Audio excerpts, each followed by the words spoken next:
Hot అంశాలపై debate news బెంచ్కి స్వాగతం. ప్రస్తుతం ప్రపంచాన్ని వణికించేటటువంటి తీవ్రవాదం భారతదేశం మీద పగబట్టింది. ప్రత్యేకించి భారతదేశంలో డాక్టర్స్ మాడ్యూల్ తాజాగా చేసిన దారుణాలు ఏవైతే ఉన్నాయో, ఓ ప్రణాళికాబద్ధంగా దేశాన్ని నాశనం చేయడానికి కుట్రలు పన్నినటువంటి వాళ్ళు, చదువుకున్నటువంటి వాళ్ళు. ఇదివరకు చదువు లేని వాళ్ళు తీవ్రవాదంలోకి వెళ్తారనేవాళ్ళు. ఇప్పుడు చదువుకున్నటువంటి వాళ్ళు అమరవీరులం అవుతాం అంటూ వెళ్తున్నారు. అదేమంటే మా మతం చెప్తోంది, మా ధర్మం చెప్తోంది అంటున్నారు. భారతదేశంలో ప్రపంచంలోనే రెండవ అతిపెద్ద ఇస్లామిక్ రాజ్యం అని చెప్పాలి. ముస్లింలు ప్రపంచంలో అత్యధికంగా ఉండే రెండవ దేశం భారతదేశం. అట్లాంటి దేశంలో ఇలాంటి వాదానికి వాల్యూ ఏంటి? అసలు ఎందుకు వీళ్ళు ఇలా తయారవుతున్నారు? నిజంగా మతం చెప్పిందా? మతంలో అట్లాంటిది ఉందా? అసలు ఏం జరుగుతుంది ఈ దేశంలో? మొహియుద్దీన్ అనేటటువంటి వాడు రైజిన్ అనే విషయంతో ప్రజల ప్రాణాలు తీయాలనుకుంటున్నాడు. నిన్న కర్ణాటకలో పొడి చేసి ప్రజల ప్రాణాలు తీయాలనుకున్నాడు ఒకడు. ఈ డాక్టర్స్ బృందం అయితే మనుషుల ప్రాణాలు బాంబులు పెట్టి చంపాలనుకుంది, డ్రోన్లు పెట్టి చంపాలనుకుంటోంది. తమ విశ్వాసాన్ని, అంటే తమ మతాన్ని, తమ దేవుణ్ణి అంగీకరించిన వాళ్ళ ప్రాణాలు తీయాలనుకునేటటువంటి ఈ కాన్సెప్ట్ ఎందుకు వస్తుంది? వీళ్ళకి విదేశీ శక్తుల అస్తమా? వీళ్ళల్లోనే ఈ ఉన్మాదం ఉందా? ఆ ఉన్మాదానికి వెనకాల ఉన్న మతం చెప్తున్న ధర్మం వాస్తవమా? ఈ అంశానికి సంబంధించి మాట్లాడేందుకు మనతో పాటు సిద్ధంగా ఉన్నారు లైవ్లో దారా సుకోవ్, ఎవరైతే ఇలాంటి అంశాలకు సంబంధించి సమగ్రమైనటువంటి అధ్యయనం చేసినటువంటి మేధావి. నమస్తే అండి. నమస్కారం సార్, అందరికీ ధన్యవాదాలు. మీరు మీ ప్లాట్ఫామ్లో నాకు అవకాశం ఇచ్చినందుకు ముందుగా మీకు, తర్వాత వినే వాళ్ళందరికీ కూడా నా యొక్క ధన్యవాదాలు సార్. ఈవేళ అసలు వీళ్ళు చెప్తున్నటువంటిది ఏంటంటే, చనిపోయే ముందు ఇతను విడుదల చేసినటువంటి వీడియో కారణంగా నేను ఈ డిబేట్ చేయాలని అనుకున్నాను. పర్టికులర్గా మీలాంటి ఎక్స్పర్ట్ అయితే బాగుంటుందన్న ఉద్దేశంతోనే నేను మిమ్మల్ని కాంటాక్ట్ చేశాను. అతను చెప్తున్నటువంటిది అమరవీరుడు అవుతాము, ప్రాణాలు పోవడాన్ని ఆత్మార్పణ చేసుకోవడం మా మతం ప్రకారం కూడా తప్పు, సమాజం ప్రకారం కూడా తప్పు, కానీ అందులో ఒక ఎగ్జంప్షన్ ఉంది అన్నటువంటి పాయింట్ చెప్పుకొస్తున్నాడు. ఏంటి అసలు ఎదుటి వాళ్ళ ప్రాణాలు తీయడం లేదా తమ ప్రాణాలు తీసుకోవడం అన్నటువంటిది మతం చెప్తోంది అక్కడ? అవును సార్, ఇది ముందుగా మనం దీన్ని గమనించవలసిన అవసరం ఏముందంటే, ఈ ఖురాన్ అన్న ఏదైతే దివ్య గ్రంథంగా విశ్వాసిస్తున్నారో ఆ గ్రంథంలో వీళ్లకు విశ్వాసులకు ఇవ్వబడినటువంటి ఆజ్ఞలేమిటి అన్నది మనం పరిశీలించినట్లయితే, అతను చెప్పిన మాట వాస్తవం. అతను చెప్పాడు ఆత్మహత్య చేసుకోవడం అన్నది హరాం, కానీ ఇది ఆత్మహత్య కాదు. వాళ్ళు చేసుకున్నది ఆత్మహత్య కాదు సార్. ఖురాన్ ఏదైతే వాళ్లకు ఆజ్ఞలు జారీ చేస్తుందో ఆ ఆజ్ఞలను వాళ్ళు శిరసావహిస్తున్నారు. ఇప్పుడు చాలా మంది మీరు వింటూ ఉంటారు, ఇస్లాం అన్న మతంలో కానీ ఏ మతంలో కానీ ఇలాంటి ఆజ్ఞలు కానీ ఇలాంటివి లేవు అని. ఎవరైనా చంపడం కానీ ఎవరినైనా చంపడం కానీ అలాంటి ఆజ్ఞలు కూడా ఎక్కడ ఏ మతంలోనూ ఉండవు. కానీ ఏ ప్రపంచంలో ఏ మతంలో ఉండకపోవచ్చు, కానీ ఈ ఇస్లాం అన్న మతంలో అది ఖచ్చితంగా వాళ్ళ గ్రంథం వాళ్లకు ఇస్తున్నటువంటి ఆజ్ఞలవి. ఏమిటంటే ఖురాన్లో ఏం వస్తుంది అంటే, ఇన్నల్లహ అష్తరా మినల్ ముమినీన అన్ఫుసహుం వ అమ్వాలహుం బిఅన్న లహుముల్ జన్న యుఖాతిలూన ఫీ సబీలిల్లాహి వ యఖ్తులూన ఫయఖ్తులూన్.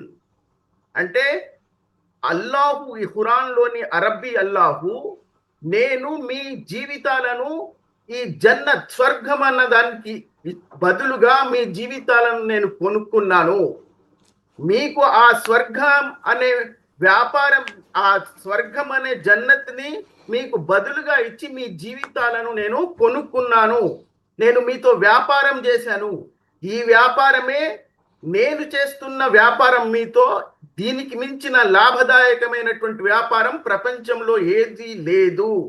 ఆ వ్యాపారం ఏమిటంటే, నేను మీ జీవితాలను జన్నత్కు బదులుగా కొనుక్కున్నాను కాబట్టి నా ధర్మం స్థాపించడానికి, ఈ అల్లా యొక్క ధర్మం స్థాపించడానికి మీరు చంపాలి, చంపబడాలి. అంటే మీరు వాళ్ళని చంపుతూ మీరు చంపబడినా కూడా మీకు ఎలాంటి ప్రశ్నలు లేకుండా ఈ స్వర్గ ద్వారాలు మీకోసం తెరవబడతాయి అన్నది ఈ వచనం యొక్క పూర్తి వ్యాఖ్యానం, అనువాదం. ఈ వచనం ఖచ్చితంగా ఇలాంటి వాళ్ళ కోసమే ఆజ్ఞలు జారీ చేస్తుంది. ఈ ఆజ్ఞల అనుసారంగానే వాళ్ళు ఇలాంటి పనులు నిర్వహిస్తున్నారు అన్నది ఖచ్చితంగా మనం చెప్పవచ్చు. చాలా మంది ముసుగులు వేసి గ్రంథాల్లో ఇలాంటివి లేవు అని చెప్తూ ఉంటారు. కానీ ఈ గ్రంథంలో మీరు ఇందాక నేను చెప్పినటువంటి ఇంకొక విషయం కూడా అల్లాహు ఇందులో చెప్తున్నాడు. నేను ఎవరైతే ఈ అల్లాహును ప్రవక్తలను విశ్వాసించరో కాఫిర్లు, ఈ కాఫిర్ల హృదయాల్లో నేను భయాన్ని సృష్టించేశాను. సవుల్ఖీ ఫీ కులూబిల్లదీన కఫరుర్ రుఆబ్ ఫజ్రిబూ ఫౌకల్లానాకి వజ్రిబూ మిన్హుం కుల్ల బనానని. నేను ఈ కాఫిర్ల హృదయాల్లో భయాన్ని సృష్టించేశాను. మీరు వెళ్ళి వాళ్ళ మెడల మీద నరకండి, వాళ్ళ పోరు మీద నరకండి అని. ఇంత దారుణమైనటువంటి ఆజ్ఞలు జారీ చేసినటువంటి ఈ గ్రంథం ఇప్పుడు మనం ప్రపంచంలో వీళ్ళ నలుగురిని మీరు శిక్షిస్తారు, శిక్షలు అనుభవించవచ్చు, కానీ అంత మాత్రాన దీన్ని నిరోధించడం అనేది జరుగుతుందా? దీన్ని నిరోధించాలి అంటే ఏం చేయాలి సార్? దీని మూలాల్లోకి వెళ్ళాలి. ఈ ఆజ్ఞలు ఎక్కడి నుంచి అయితే ఉత్పత్తి అవుతున్నాయో దాన్ని నిరోధించగలిగితే మాత్రమే మీరు ఈ పూర్తిగా నిరోధించగలుగుతారు. రేపు ఈ నలుగురిని నిరోధించి వాళ్ళకి శిక్ష ఇచ్చినంత మాత్రాన ఇంకొక 10 మంది ఇలాంటి వాళ్ళు ఆ ఆజ్ఞలను శిరసావహించడానికి ముందుకు రారన్నది ఏమిటి? రైట్. అయితే ఇక్కడ బేసిక్గా ప్రపంచంలో 57 ముస్లిం దేశాలు ఉన్నాయి. అట్లాగే ప్రపంచవ్యాప్తంగా అనేక ముస్లిం సమాజం ఉంది. వాళ్ళెవరూ చేయట్లేదు, కానీ ఈ కొంతమంది మాత్రమే ఆ పాయింట్స్ని పట్టుకుంటున్నారు. అది కదా అసలు సమస్య ఇక్కడ. సార్ ఇప్పుడు చెయ్యట్లేదు అన్న దానికి చాలా మంది, మీరు చెప్పింది వాస్తవం, చాలా 57 దేశాలు ఉన్నాయి. అందులో బహుశా 2%, 3% లేదా 5% మందే ఇలాంటి వాటికి ప్రేరణ పొంది ఆ ఆజ్ఞలు, అల్లాహు యొక్క ఆజ్ఞలను శిరసావహించడానికి ముందుకు వస్తున్నారు.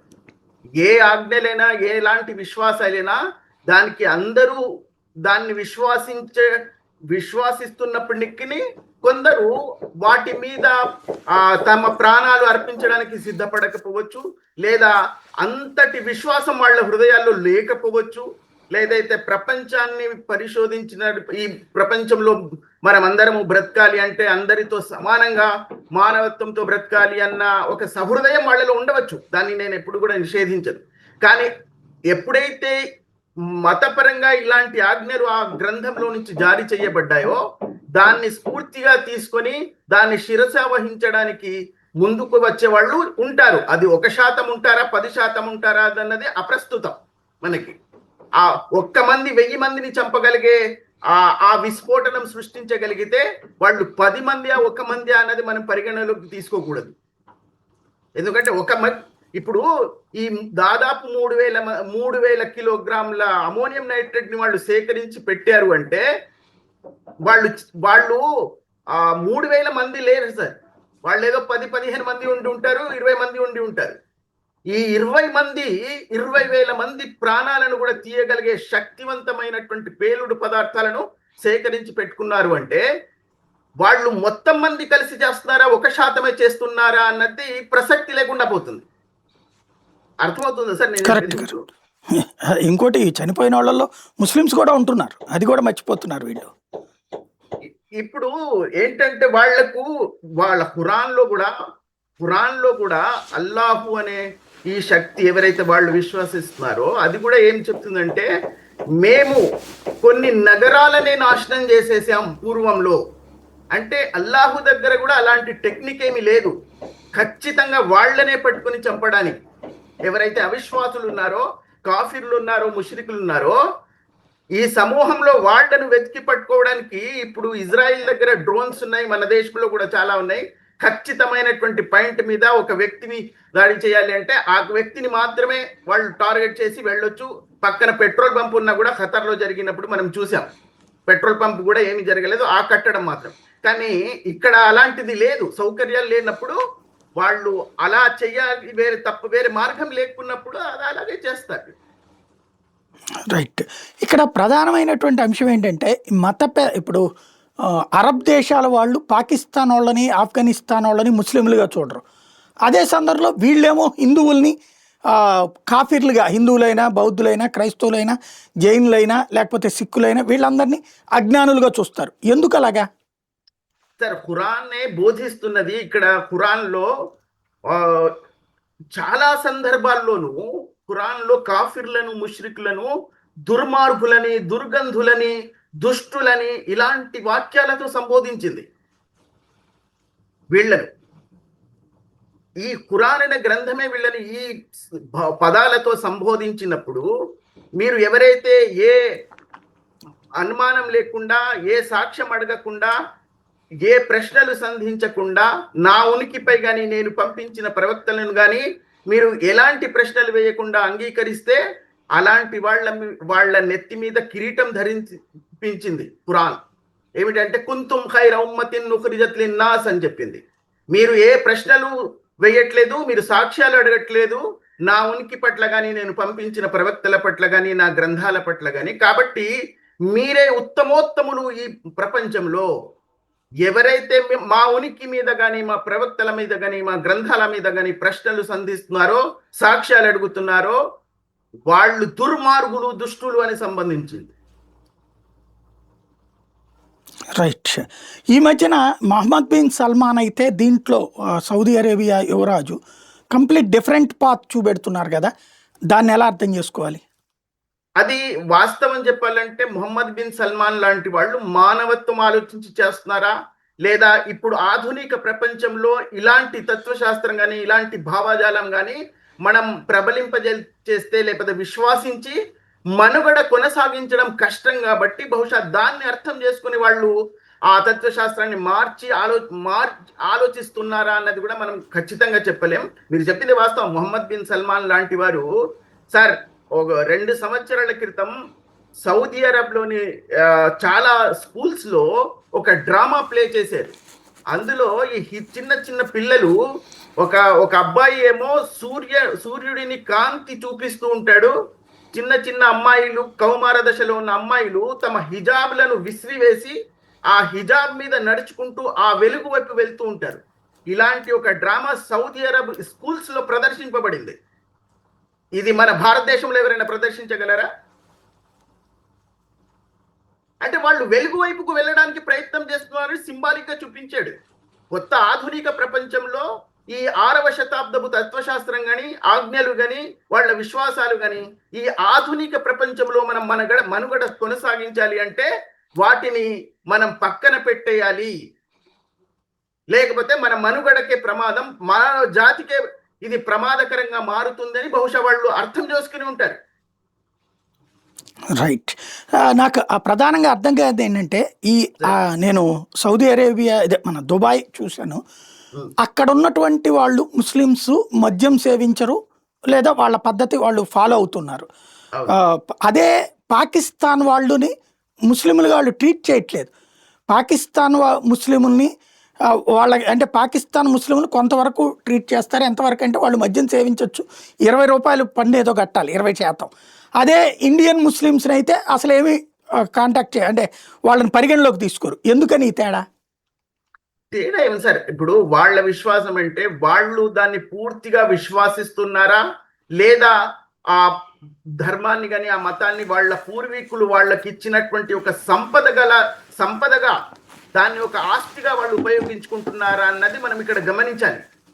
ఇప్పుడు సౌదీ అరేబియా లాంటి ఒక దేశం ఉంది. వాళ్లకు ఈ విశ్వాసం వల్ల వాళ్ళ ఇన్కమ్ పెరుగుతుంది, వాళ్ళ రాబడి పెరుగుతుంది. అది వాళ్ళకు ఒక వ్యాపారం కావచ్చు. బహుశా వాళ్ళ పూర్వీకులు వాళ్ళకి ఇచ్చినటువంటిది దాన్ని వాళ్ళు వ్యాపారంగా పరిగణిస్తూ ఉండవచ్చు, వీళ్ళు విశ్వాసిస్తూ ఉండవచ్చు. అందుకే వాళ్ళు ఇప్పుడు సౌదీ అరేబియా లాంటి బిన్ లాడెన్ లాంటి వాళ్ళు తీవ్రవాదులు అక్కడి నుంచి కూడా ఉద్భవించారు ఒక కాలంలో. అది కూడా మనం నిషేధించలేం, కానీ చాలా తక్కువ మంది అని చెప్పవచ్చు. ఎందుకంటే సకల సౌకర్యాలను తేలియాడుతున్నారు, వాళ్ళు సర్వ సౌఖ్యాలు అనుభవిస్తున్నారు. కాబట్టి వాళ్లకు ఈ విశ్వాసం వెనుక వచ్చి ప్రాణాలు ఎవరు వదిలేయాలి? ఈ ఆజ్ఞలను నిజంగానే ఇలాంటి ఆజ్ఞలు జరిగాయని బహుశా ఇప్పుడు మొహమ్మద్ బిన్ సల్మాన్ లాంటి వారు ఆధునిక ప్రపంచంలో ఆధునిక ఆలోచనలతో ఆ హదీస్ గ్రంథాలను ఆయన నిషేధించాడు. ఇందులో చాలా హదీస్లను నేను విశ్వసించానని చెప్పేశాడు ఆయన. ఎందుకంటే ప్రస్తుతం ఉన్న సమాజానికి, సమూహానికి అది యోగ్యత లేనివిగా ఉన్నాయి. సమూహంలో ఒక విస్ఫోటనం సృష్టించే విధంగా ఉన్నాయి. మనుషుల మధ్య మనుషులను విభజించే విధంగా ఉన్నాయి. రైట్. అంటే అట్లాంటి వాటిని మొన్ననే అన్నాడు అనుకుంటా కదా, ఈ వాటిని నేను అంగీకరించటం లేదని చెప్పేసి ఆయన ప్రఖ్యాపించారు ఒక 2 సంవత్సరాల క్రితం. రైట్. మరొక ప్రధానమైనటువంటి అసలు పర్టిక్యులర్‌గా ఈ ఉన్మాదం అనేది భారతదేశం అంటే పాకిస్తాన్‌లో ఉంది. అది భారత్ మీద శత్రుత్వంతో వచ్చింది. ఆఫ్ఘనిస్తాన్‌లో ఉంది. అలాగే భారతదేశంలో ఈ మధ్యన భారీ ఎత్తున పెరుగుతున్నటువంటిది. వీళ్ళకి వేరే వాళ్ళెవరన్నా నేర్పడం వల్ల వస్తుందా? వీళ్ళు పర్టిక్యులర్‌గా ఇవన్నీ ఎక్స్‌ప్లెయిన్ చేసేటటువంటి వాళ్ళు ఎవరైనా ఉన్నారా? ఏమని ఎక్స్‌ప్లెయిన్ చేస్తారు వీళ్ళకి? ఇప్పుడు మనం అర్థం చేసుకోవాల్సింది సార్, ఇప్పుడు చాలా మందికి ఆలోచన ఎవరొచ్చు, ఎందుకు భారతదేశాన్నే వీళ్ళు టార్గెట్ చేస్తున్నారు, ఎందుకు దృష్టిలో పెట్టుకున్నారు అంటే దీనికి ఒక ముఖ్యమైనటువంటి కారణం ఉంది ఇస్లాం చరిత్రలో. ఎవరినైతే స్వయం ప్రఖ్యాపిత ప్రవక్త, నేనైతే స్వయం ప్రఖ్యాపిత ప్రవక్తనే అంటాను, స్వయం ప్రఖ్యాపిత ప్రవక్త ఆయన యొక్క చరమ దశలో ఆఖరి రోజుల్లో వాళ్ళ అనుచరులకు ఇచ్చినటువంటి చివరి ఆదేశం ఏమిటి అన్నది మనం ఒకవేళ ఆ చరిత్ర చదివినట్లయితే అందులో గజ్వాయ్ హింద్ అన్న ప్రక్రియ మనకు కనిపిస్తుంది. మీరు కూడా విని ఉంటారు గజ్వాయ్ హింద్ అన్నది.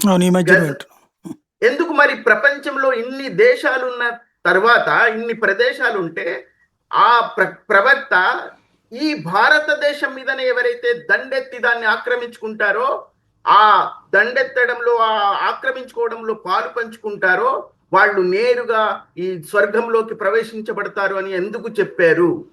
బహుశా ఈ భారతదేశంలో ఉన్న దేవాలయాల ఆ సంపద మీద వాళ్లకు తెలిసి ఉంటుంది, ఎవరో వ్యాపారుల ద్వారా లేకపోతే ఇక్కడ ఆ ప్రయాణం చేసినటువంటి వాళ్ళ ద్వారా.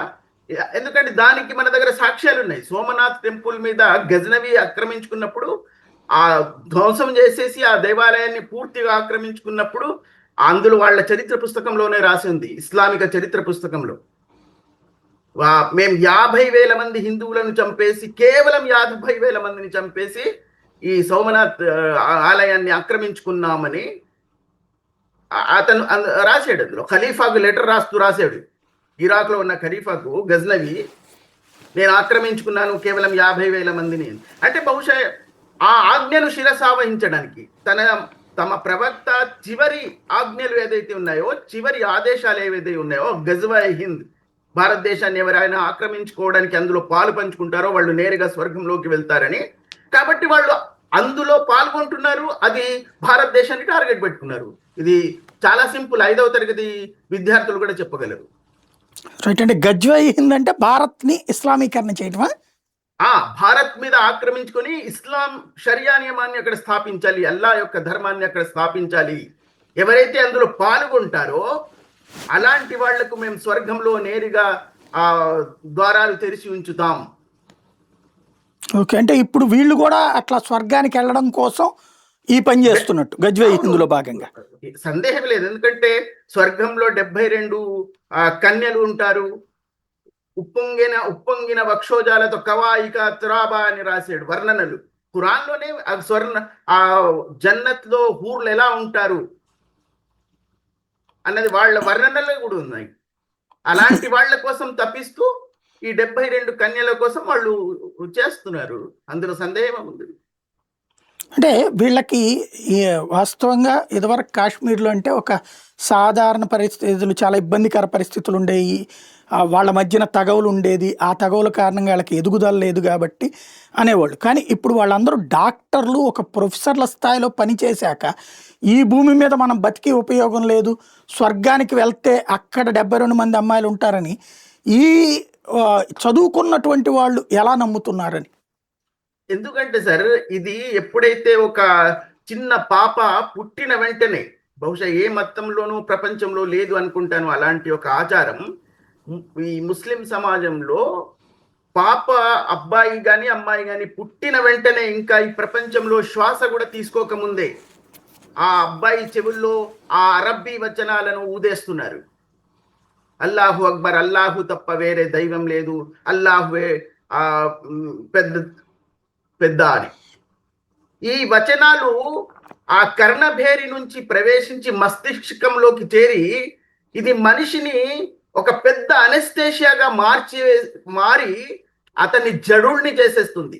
కేవలం వీళ్ళ బోధనలు తప్ప ఇంకా ఏది వినిపించకుండా అతని మెధస్సులో వేరే ఏది ప్రవర్తించకుండా చేసేస్తుంది అన్నది నా యొక్క విశ్వాసం. ఈ అరబ్బీ మంత్రాలు ఏదైతే పుట్టంగానే చదువుతున్నారో, ఇంకా శ్వాసం కూడా పీల్చుకోలేదు ఆ పాప, నేను ఇంకా ప్రపంచమే చూడలేదు, నాకు అల్లాహు తెలియదు, ప్రవక్తలు తెలియదు, ఏమీ తెలియదు, కానీ ఆ చెవుల్లో ఊదేస్తున్నారు.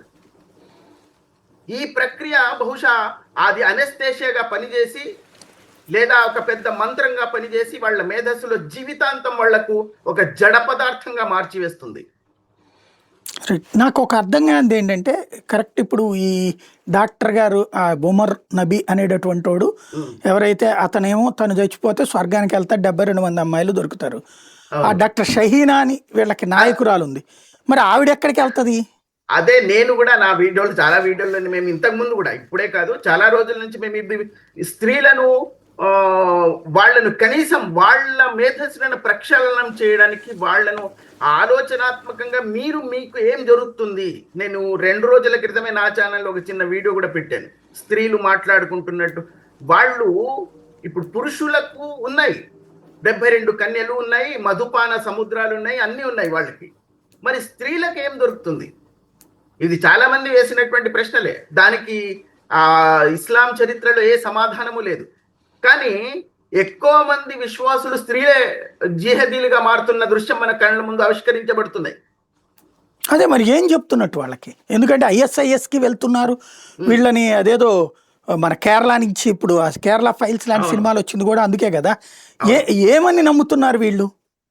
వీళ్ళ మస్తిష్కంలో జన్నత్ అన్నది ఒకటి స్థిరపడిపోయింది. అక్కడ ఏమేమో దొరుకుతాయి, కనీసం ఆలోచించగలిగితే. కానీ వీళ్ళు, నేను ఇందాక చెప్పాను, మీకు ఆలోచనలను మొత్తం మస్తిష్కంలో ఈ అరబ్బీ మంత్రం పుట్టగానే వేసిన మంత్రం మీ కర్ణ మేరి ద్వారా వెళ్ళి మస్తిష్కాన్ని ఒక జడ పదార్థంలాగా మార్చేస్తుంది.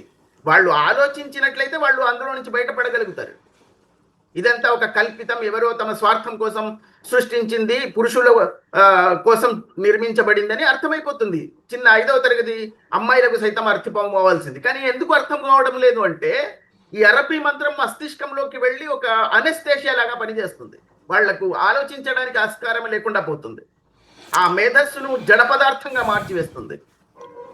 అంటే ఇక్కడ వీళ్ళు అసలు ఓకే భారతదేశంలో ఈ యాక్టివిటీ చేస్తారు, దశాబ్దాల నుండి చేస్తున్నారు, లేదా ప్రపంచంలో కూడా చేస్తూ ఉన్నారు. ఇలాగ ఒక దేశాన్ని ఓ దేశంలో ఉన్నటువంటి, ఇప్పుడు ఈ దేశంలో మెజారిటీ హిందువుల దేశం, ఇది 85% ఇప్పటికి ఉన్నట్టు అనుకుందాం, మిగతా మతాలది కౌంట్ చేసి 85% హిందువులందరినీ మతం మార్చాలి, లేకపోతే చంపేనన్నా చంపేయాలి. ఎలా సాధ్యం అసలు వీళ్ళకి? ఇంతకుముందు సాధ్యపడింది కదా సార్. ఇస్లామిక చరిత్ర మనం చూస్తే ఇస్లాం పుట్టింది ఎక్కడ? ఒక చిన్న భూభాగమైనటువంటి మక్కా, అరబియా, మదీనాలు, మక్కా మదీనాలు. అక్కడి నుంచి ప్రపంచం మొత్తం ఎలా వ్యాపించారు సార్ వీళ్ళు? దండెత్తి అక్కడ ఉన్నటువంటి వాళ్ళందరినీ చంపేసి బానిసల్ని చేసుకుని, బందీలు చేసుకుని, అలాగే ఆయుధాల బలం మీదనే పెరిగింది. ఎవరు అవునన్నా కాదన్నా ఇస్లామిక చరిత్ర దానికి సాక్ష్యం. అంత ఆయుధాల బలం మీదనే జరిగింది. భారతదేశం మీద కూడా అది ఆయుధాల బలం మీదనే జరిగింది.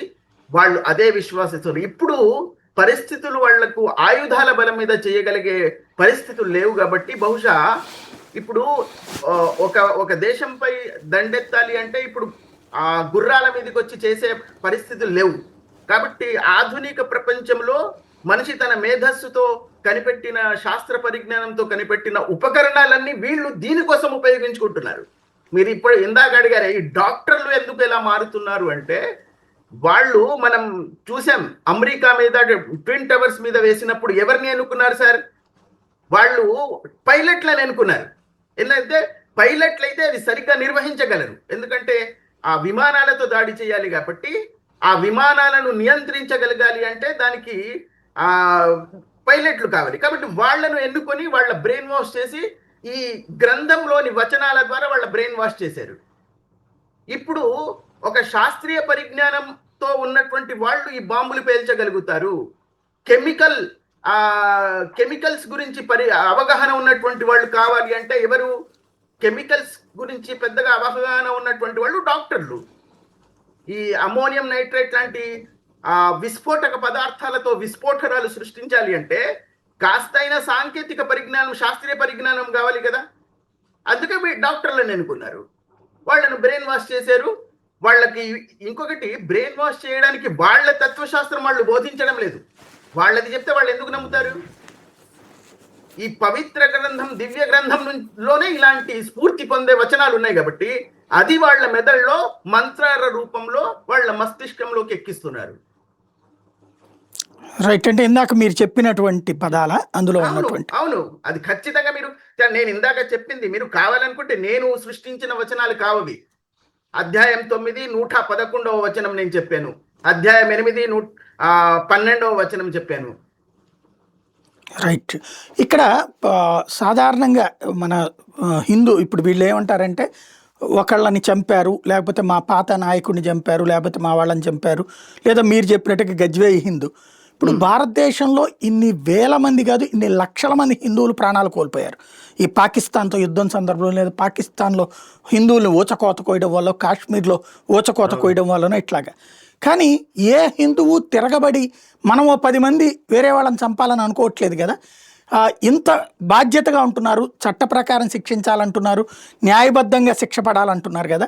ఏంటి ఈ తేడా ఇద్దరికి మధ్యన? ఏంటి తేడా అండి సార్? మన దగ్గర అర్థ గృహాన్ని వర్తంతే శ్మశానే మిత్ర బాంధవ సుకృతాం దుష్కృతాం దైవగతం. హైందవ సంస్కారంలో ఉన్నటువంటి విషయం ఇది. ఏంటంటే మనం ఏం విశ్వాసిస్తున్నాం ఇక్కడ ఉన్నటువంటి భారతీయ హైందవ సంస్కారంలో అంటే, మనిషి పైకి వెళ్ళిన తర్వాత అతని యొక్క ఆ విశ్వాసమో, అతను విశ్వాసిస్తున్న ఆ విశ్వాసమో కాదు, అతను ఈ భూమి మీద ప్రవర్తించిన ప్రవర్తన ఫలితం మాత్రమే అతనికి మోక్షానికి దారి చూపిస్తాయి తప్ప, అతను ఆరాధిస్తూ ఆ పూజలు చేసి లేకపోతే వాళ్ళు నిరంతరం ఈ దైవ స్మరణలో ఉండడం పరిగణలోకి తీసుకోబడలేదు. కాబట్టి ఇక్కడ మనం అందరినీ అతిథులుగా స్వీకరించాం. అతిథి దేవో భవ అన్న మంత్రాన్ని సృష్టించింది ప్రపంచంలో ఈ భారతీయ సంస్కృతియే. కాబట్టి ఇప్పుడు మనము ఇప్పటికీ అదే దృక్పథంతో ఉన్నాం. కానీ వాళ్ళు అలా కాదు. విశ్వాసులు అవిశ్వాసులను విభజించేసి, వాళ్ళను మోమిన్లు కాఫిర్లుగా విభజించేసి, మోమిన్లకు ఆ కాఫిర్లను హతమార్చే అధికారాన్ని, ఆజ్ఞలను జారీ చేసి పంపించారు. ఈ మొత్తం కాఫిర్లను ఇక్కడ భూప్రపంచంలో లేకుండా చేసి అల్లాహ్ యొక్క రాజ్యాన్ని స్థాపించాలి మీరు, ఇది మీ బాధ్యత అని చెప్పబడింది. మీకు ఇంకొక వచనం నేను మీకు చెప్తే మీరు బహుశా చాలా ఆశ్చర్యపోవచ్చు. వఖాతిలుహుం హత్తా లా తకూన ఫిత్నతుం వయకూను దీను కుల్లుహు లిల్లాహ్ అన్నాడు ఖురాన్లో. ఈ ప్రపంచంలో అన్ని విశ్వాసాలను తుదముట్టించి వాళ్ళను సర్వనాశనం చేసేసి అల్లాహ్ యొక్క ధర్మాన్ని స్థాపించే వరకు మీరు పోరాడుతూ ఉండండి. ఇది ఖురాన్ యొక్క వచనం. ఇది ఇలాంటి బోధనలు మేధస్సులోకి వెళ్తే, వాడి మేధస్సులోకి వెళ్తే బహుశా 100 మందిలో 90 మంది దానికి ప్రేరేపితులు అవ్వకపోవచ్చు. ఒక్కడైనా చాలదా? ఒక్కడే ఒక బాంబై విస్ఫోటి పగులుతాడు. రైట్. ఇక్కడ ఈ మామూలుగా హిందూ ధర్మాన్ని గురించి విమర్శించే వాళ్ళు ఇదిగో ఒకప్పుడు దళితుల్ని అవమానించారు, లేకపోతే మహిళల్ని తీవ్రంగా హింసించారు, మహిళల్ని వివక్ష చూపించారు, సతీ సహగమనం లాంటివి చేశారు, బాల్య వివాహాల పేరుతో వేధించారు, ఇవన్నీ సహజంగా చెప్తూ ఉంటారు. అలాగే కుల వ్యవస్థ ఉంది, వర్ణ వ్యవస్థ ఉందని.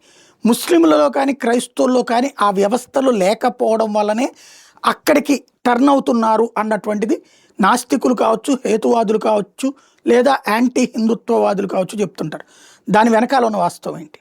సరే, ఇప్పుడు ఆ ఇస్లాంలో కూడా 72 వర్గాలు ఉన్నాయని వాళ్ళ ప్రవక్తే చెప్పి ఆయన వెళ్తూ మీరు నా అనుచరులు కానీ నా తర్వాత నా వచ్చే వర్గం కానీ 72 విభాగాల్లోకి విభజించబడతారు అని ఆయనే వ్యాఖ్యానం చేసి వెళ్ళారు. ఇంకొకటి, ప్రపంచంలో ఇది భారతదేశంలో ప్రత్యేకంగా చాలా కాలం నుంచి ఒకే విశ్వాసంతో ఉన్న హైందవ సంస్కారాన్ని, హిందువులను ఆ కులాల మీద విభజించేసి 72 వర్గాల్లో ఉన్నటువంటి ముస్లింలను మాత్రం ఒకే విశ్వాసులుగా వాళ్ళను ఏర్పరిచి ఉన్నట్టుగా చూపించడానికి ఈ స్వాతంత్రం వచ్చిన తర్వాత నుంచి ఈ ప్రయత్నాలు జరుగుతూనే ఉన్నాయి. బ్రిటిష్ కాలంలో కూడా జరిగాయి.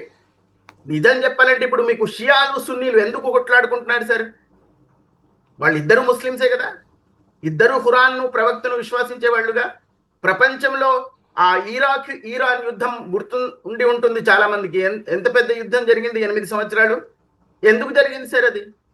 షియాలు సున్నీలని ఎందుకు విభజించబడ్డారు? ఇప్పుడు భారతదేశంలో జమాతే ఇస్లాం అని, తబ్లీగ్ అని ఎన్ని వర్గాలు ఉన్నాయి?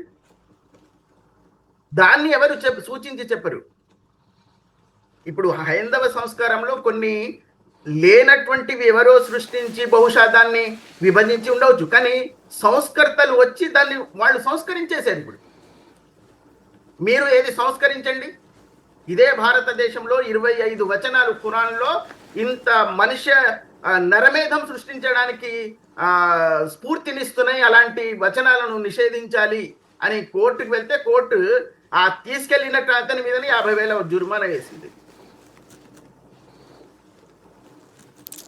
హిందువుల హైందవ సంస్కారంలో అప్పుడు ఎవరు చెప్పలేదే మరి? మా ధర్మంలో కుల వ్యవస్థ ఉంది, బాల్య వివాహాలు ఉన్నాయి, సతీ సహగమనం ఉన్నాయి, మీరు మార్చడానికి వస్తే మీకు 50,000 జుర్మానా ఇచ్చి మిమ్మల్ని జైలు వేస్తామని వాళ్ళు సహృదయంతో స్వీకరించి ఆ మార్పుకు స్వీకరించారా లేదా? రైట్. ఇప్పుడు ఈ స్వభావం ఉండి అంటే క్రమంగా పెరుగుతున్నటువంటి వాళ్ళ పరిస్థితి ఏంటి? వాళ్ళని ఎలా మార్చగలం? ఎవరు మార్చాలి? ఎవ్వరూ మార్చలేరు సార్. నేను అదే చెప్తున్నాను. ఎందుకంటే ఇప్పుడు ఇది మన మూలాలోకి నిరోధించగలిగితే మాత్రమే ఇది నిరోధించగలుగుతాం. ఇప్పుడు ప్రపంచంలో ట్విన్ టవర్స్ మీద జరిగింది, దాన్ని నిరోధించగలిగిందా సార్?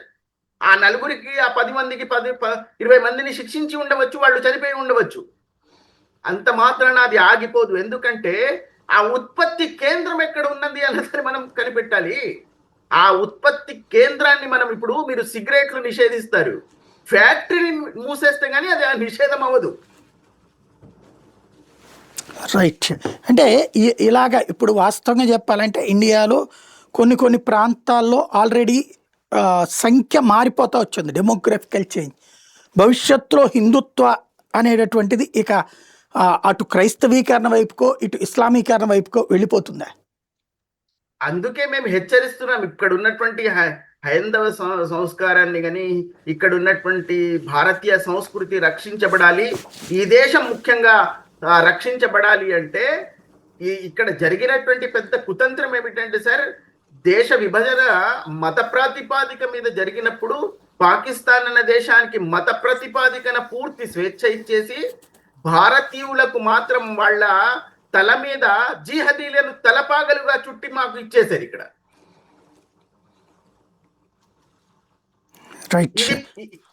చెప్పండి. దీనికి ఒకటే ఒక మనం దీని నుంచి విముక్తి చెందాలి అంటే ఇక్కడ ఉన్నటువంటి హిందువులు మేల్కొనాలి. పైగా కేవలం మేల్కొన్నంత మాత్రాన్ని కూడా సరిపోదు. ఇప్పుడు మీరు ఇందాక చెప్పారు, ఇప్పుడు 20 మంది ఇందులో పాల్గొన్నారు సార్. ఆ 20 మందిని మనం శిక్షిస్తాం, వాళ్ళని జైలు వేస్తాం, లేకపోతే ఏదో చేస్తాం. ఇది మన భారతదేశంలో ఇది మొట్టమొదటిది కాదు కదా. ఇంతకుముందు చాలాసార్లు జరిగాయి ఇలాంటివి. పట్టపగలు ఒక టైలర్ని ఇదే విశ్వాసం పేరు మీదనే కదా తల నరికింది. కర్ణాటకలో పొడిచింది కూడా ఇదే విశ్వాసంతో. మరి అంటే ఇక్కడ బేసిక్గా ఇదివరకటి రోజుల్లో అయితే ఇంతగా మామూలుగా మనకి పల్లె ప్రాంతాల్లో చూస్తాం, ముస్లిం సోదరులు వాళ్ళతో అంటాం అక్క బావ అంటూ మనతో కలిసిపోయేటటువంటి పరిస్థితి ఉంటుంది. ఈ మధ్య కాలంలో విపరీతంగా పెరిగిపోవడానికి ఎస్పెషల్లీ మీడియా, సోషల్ మీడియాని వాడుకుంటారు. ఎడ్యుకేటెడ్ కూడా చేంజ్ అవుతున్నారు. హిందూ, ముస్లిం, క్రైస్తవుల సంబంధించినటువంటి మత పెద్దలు కూర్చుని ఈ సమస్యకి పరిష్కారం ఆలోచిస్తే సాధ్యం కాదా? ఎలా సార్? మత పెద్దలు ఏం చేయాలి? మీరు ఒక పరిష్కారం చెప్పండి. అంటే ఇప్పుడు ఫర్ ఎగ్జాంపుల్ హిందూ ధర్మంలోనే ఉందండి, బాల్య వివాహాలు ఆపుకున్నాము, లేకపోతే ఏదైతే ఇదివరకు అయితే వితంతు పునర్వివాహం ఉండేది కాదు, అవి చేసుకున్నాం, ఇవన్నీ మారాం కదా. అట్లాగే వాళ్ళ దగ్గర కూడా మార్చచ్చు కదా. ఇట్లాగే ఇది దీంట్లో దీనివల్ల ప్రాణాలు తీయడం అనేది కరెక్ట్ కాదు, తప్పు అన్నటువంటిది. కుల వివక్షకు వ్యతిరేకంగా మనం చట్టమే చేసాం, రాజ్యాంగమే మార్చుకున్నాం, రాజ్యాంగమే ఏర్పాటు చేసుకున్నాం. అట్లాంటిది అక్కడ కూడా ఇట్లా మారాలని మనం కూర్చుని మాట్లాడుకోవడానికి వర్కౌట్ కాదా? మారాలి అంటే మనం ఇప్పుడు నలుగురు ఒక మదర్సాలో 100 మంది విద్యార్థులు ఉన్నారు సార్, మీరు ఇలాంటి వాటికి ప్రవర్తించకండి అని చెప్పినంత మాత్రాన మీకు ఈ గ్రంథం యొక్క విశ్వాసం ఏమిటి? ఇది అంతిమ రోజు వరకు, అంటే ఈ ప్రపంచం అంతమయ్యే వరకు కూడా ఇది మీకు మార్గదర్శకం సూచించే దివ్య గ్రంథం అనేగా దీని యొక్క విశ్వాసం. ఇది ఉన్నప్పుడు, ఇందులో ఇలాంటి ఆజ్ఞలు ఉన్నప్పుడు, ఇలాంటి శాసనాలు ఉన్నప్పుడు, మీరు వాళ్ళకి ఎంత చెప్పినా మళ్ళీ చదవవలసింది ఇదే గ్రంథం కదా. అక్కడ ప్రసంగం చేశారు సార్ మీరు ఇలా చేయకూడదు, కానీ ఇంటికి వెళ్ళి వాళ్ళు మళ్ళీ గ్రంథం చదవాల్సింది ఏ గ్రంథము? ఇదే గ్రంథం చదవాలి. ఈ గ్రంథంలో మళ్ళీ మనకి ఇదే కనిపిస్తుంది. అవును, అల్లా ధర్మం స్థాపించడానికి మిగతా అన్ని విశ్వాసాలను ధ్వంసం చేసి అల్లా యొక్క ధర్మాన్ని స్థాపించే వరకు మనం పోరాడుతూ ఉండాలి అని ఇంట్లోకి వెళ్ళి చదివాడు. ఈ ప్రసంగం వింటాడా? ఇది వింటాడా? ఇది మనిషి చేశాడు, అది ఆకాశం నుంచి వచ్చిందని విశ్వాసిస్తున్నాడు. మనిషి చేసిన దానికి ఎక్కువ విలువ ఉంటుందా, ఆకాశం నుంచి వచ్చిందని విశ్వాసించేదానికి ఎక్కువ విశ్వాసం ఉంటుందా? రైట్. ఫైనల్గా ఒకటి చెప్పండి, ఈ మధ్యన ఖలీఫా రాజ్యం అన్నటువంటి పాయింట్ ఒకటి, కేరళలో కూడా ఏదో కవాత ఇవన్నీ చేశారంటున్నారు, అట్లాగే టర్కీ అధ్యక్షుడు ఖలీఫా ఈ అంటున్నారు. ఏంటి ఈ ఖలీఫా రాజ్యానికి దీనికి ఏంటి సంబంధం? ఖలీఫా అంటే ఇప్పుడు ప్రపంచం మొత్తం మీద వీళ్ళ ప్రవక్త చనిపోయిన తర్వాత ఆ శవ సంస్కారం జరగక ముందే వాళ్ళు ఖలీఫా పదవి కోసం పోరాడుతూ కూర్చున్నారు. ఒకవైపు అలీ యొక్క అనుయాయులు, మరోవైపు అబూబకర్ ఉమర్ యొక్క అనుయాయులు ఆ ప్రవక్త, అంతిమ ప్రవక్త యొక్క శవ సంస్కారం కూడా జరగక ముందే వాళ్ళు ఆ ఖలీఫా పదవి కోసం పోరాడుతూ కూర్చున్నారు. ఇప్పుడు ఈ ప్రపంచం మొత్తం మీద ఒకే ఖలీఫా కింద రావాలి, మొత్తం ప్రపంచంలో షరియా నియమం ఉండాలి, దానికి ఒకే ఖలీఫా ఉండాలని దానికి తుర్కీ ప్రయత్నం చేస్తుంది, నేను ప్రపంచ ఖలీఫాను అవుతానని. రైట్. ఇప్పుడు ఈ షియా, సున్నీ, అహ్మదీయా ఇవన్నీ ఏంటి? అదే నేను చెప్తున్నాను. ఇప్పుడు మీరు ఇందాక చెప్పారు కదా, మన హిందువుల్లో జాతులుగా విభజించబడ్డారు, దాని మీద ప్రస్తావన వచ్చిందని. ఇది బహుశా వీళ్ళ యొక్క మూల గ్రంథాల్లో ఎక్కడ ఉండకపోయినా మధ్యలో ఎవరైనా విభజించి పాలించడానికి ఆలోచనలు చేసినటువంటి వాళ్ళు అలా విభజించి ఉండవచ్చు. అయినా సరే హిందువులు దాన్ని మనస్ఫూర్తిగా స్వీకరించారు, అది నిషేధించారు, దాని మీద చట్టాలు పెట్టారు. ఇప్పుడు ఎవరైనా మత ప్రాతిపాదిక మీద ఒక వ్యక్తిని సంబోధిస్తే 10 సంవత్సరాల జైలు అనుభవించవలసి వస్తుంది. మీ దగ్గర ఉంది కదా, షియాలు సున్నీలు ఉన్నారు, ఆ జమాతే ఇస్లామీ, ఇలాంటివి చాలా ఉన్నాయి కదా సార్. అహ్మదియాలను పాకిస్తాన్ లో చంపేయాలి, ఒక్కడు కూడా మిగిలికూడదు అని ఇప్పుడు కూడా అదే నరమేధం సృష్టిస్తున్నారు కదా సార్ పాకిస్తాన్ లో అహ్మదియాలను. వాళ్ళ విశ్వాసులే కదా, మరి వాళ్ళు ఇస్లాం విశ్వాసులేగా. ప్రవక్త విషయంలో వాళ్ళకు కొంచెం భిన్న అభిప్రాయాలు ఉన్నాయి. రైట్. ఈ సమస్యకి ప్రభుత్వం చేతిలో పరిష్కారం ఉందా, లేదా మన ఆలోచనల్లో మార్పుతో పరిష్కారం వస్తుందా తీవ్రవాదం అనే సమస్యకి? ఆలోచనలో రాదు సార్, ఆలోచనలు ఎందుకంటే నేను ఇందాక చెప్పాను, సపోజ్ 100 మంది గ్రంథాన్ని చదివితే 90 మంది ప్రవర్తించకపోవచ్చు, వాళ్ళు విశ్వాసించకపోవచ్చు, అందులో 50 మంది విశ్వాసించకపోవచ్చు. ఎందుకంటే ఏ సృష్టికర్త కూడా ఇలాంటివి ఆజ్ఞలు జారీ చేయడానికి విశ్వాసించవచ్చు, కానీ 10 మంది ఖచ్చితంగా విశ్వాసిస్తారు. ఇది ఉన్నంతకాలం ఆ 10 మంది చాలు ఈ విధ్వంసం సృష్టించడానికి. రైట్. ఇక దాన్ని కంట్రోల్ చేయడం చట్ట ప్రకారం, అదే భద్రతా బలగాలు తప్పించి ఏం చేయడానికి వీల్లేదంటారు. మూల గ్రంథాల మీద నిషేధాలు తీసుకురావాలి. అది కుదరదు కదా ఏ మతం. అది కుదరదు అంటే మరి ఇది సహించి తీరాలి. Right. Thank you very much అండి. Okay sir, thank you. ఇది పరిస్థితి. ఓవరాల్గా అయితే తీవ్రవాదం అనేటటువంటిది మెదడుని తొలిస్తున్నటువంటి ఒక విషపు పురుగు. స్వర్గానికి వెళ్దాం, ఆ స్వర్గంలో 72 మంది కన్యలతో విలాసవంతమైనటువంటి జీవితం అనుభవిద్దాం, మద్యపు సముద్రంలో తేలియాడదాం. అలా జరగాలంటే మనల్ని అంగీకరించని, మనల్ని నమ్మని విశ్వాసుల్ని చంపాలి అన్నటువంటి ఒక విచిత్రమైనటువంటి ఉన్మాదంతో ప్రవర్తిస్తున్నటువంటి వాళ్ళు, మతపిచ్చతో రేగుతున్నటువంటి వాళ్ళు. అలాగని మొత్తం ఇస్లాం మతం ఎవరు కూడా తప్పు పట్టాల్సిన అవసరం లేదు. అనేక మంది అందులో ఉన్నటువంటి మంచిని మాత్రమే గ్రహిస్తున్నారు. ఏ గ్రంథంలోనైనా మంచిని గ్రహించాలి. ఒకవేళ అందులో ఏమైనా కనుక ఎదుటి వాళ్ళ ప్రాణాలు తీయాలి, ఎదుటి జాతిని అంతం చేయాలి ఇలాంటిది ఉంటే అట్లాంటి వాటి జోలికి పోకూడదు. అది విద్యావంతులు మరింతగా తాము ఎడ్యుకేట్ అయ్యి తమ కింద ఉన్నటువంటి ఇతర విద్య రానటువంటి వాళ్ళకి నేర్పాలి.